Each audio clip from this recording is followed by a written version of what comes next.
Og så synes jeg lige, vi skulle cut. Vi tager lige den ene side.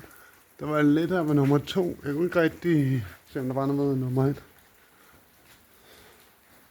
Og der, det ser okay ud. Der er lidt her fra midten. Jeg tror, de der pletter her, det er nok fra midten. Men det der herover, det er fra nummer 2 vindue.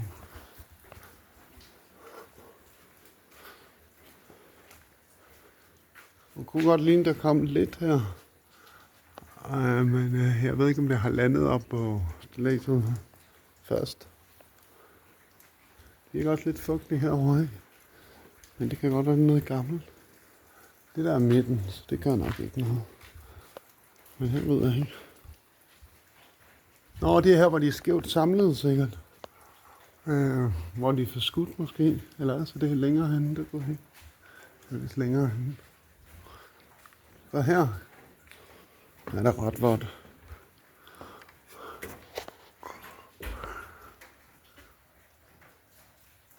Men lige nu er der ikke noget.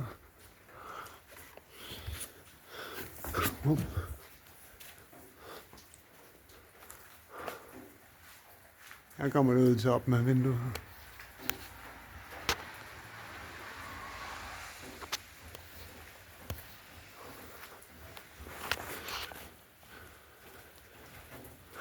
Så lidt måske for den, ellers for præsendingen. Den her tror jeg, der kommer noget op fra venstre hjørne i hvert fald. Det kunne ligne måske det sådan her. Den er jeg ikke sikker på, om det er frisk vand her, eller om det er gammelt vand. Det ligner, der har været lidt her i siden. Det ligner det altså. Så det her, det er det helt skøre vindue. Og var det 4 allerede? Det var det måske. Ja. Det var Window News.